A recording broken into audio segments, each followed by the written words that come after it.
મને કાનમાં સતત સીટી જેવો અવાજ આવે છે અને દિવસે તો બહુ ખબર નથી પડતી, પણ રાત્રે એ પ્રોબ્લેમ કરે છે. હેલો ફ્રેન્ડ્સ, ડૉક્ટર રાજન પટેલ, વિશ્વ ENT હોસ્પિટલ.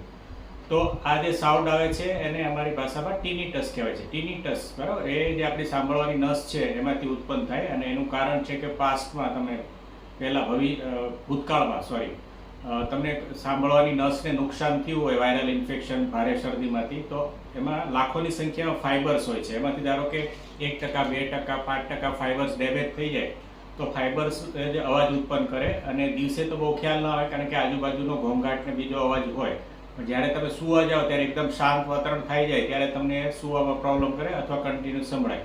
હવે જો આ જૂનો પ્રોબ્લેમ છે અને તમે દવા લઈ ચૂક્યા છો, ENT સ્પેશિયાલિસ્ટને બતાવી ચૂક્યા છો, તેનો સિમ્પલ ઈલાજ છે કે ભાઈ તમારે પેલી ઘડિયાળ આવે ને સાદી કાંટાવાળી હાથમાં પહેરવાની, કાંડા ઘડિયાળ, ટક ટક ટક એવો અવાજ ઉત્પન્ન કરે, એ તમારે ઓશિકા નીચે મૂકીને, તકિયા નીચે મૂકીને સૂઈ જાઓ એટલે તમને જે ટક ટક અવાજ આવશે એને લીધે અંદરનો અવાજ દબાઈ જશે અને તમે સૂઈ શકશો. અથવા તમે ફેનની એવી સ્પીડ પર રાખો કે જે ફેનનો અવાજ આવે તો તમને અંદરનો અવાજ નહીં આવે અને તમે આરામથી સૂઈ શકશો.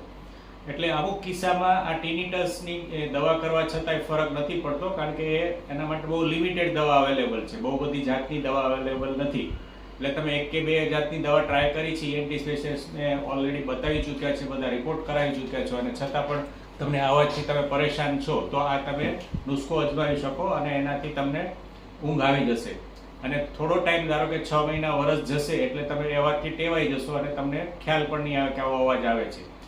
પણ જો નવો અવાજ સ્ટાર્ટ થયો છે તો બતાવવાની જરૂર પડે, પ્રોપર ચેકઅપ કરાવવાનું અને રિપોર્ટ્સની જરૂર પડે, બરાબર. અને અમુક કિસ્સામાં અમુક લોકોને ફ્યુ સેકન્ડ, એટલે થોડી 5 સેકન્ડ 10 સેકન્ડ ટી અવાજ આવે પાછો બંધ થઈ જાય, તો એ ટોટલી નોર્મલ વસ્તુ છે, એનાથી ડરવાની જરૂર નથી. જો તમને આ વિડીયો ગમ્યો હોય તો મારી ચેનલને સબસ્ક્રાઇબ કરો.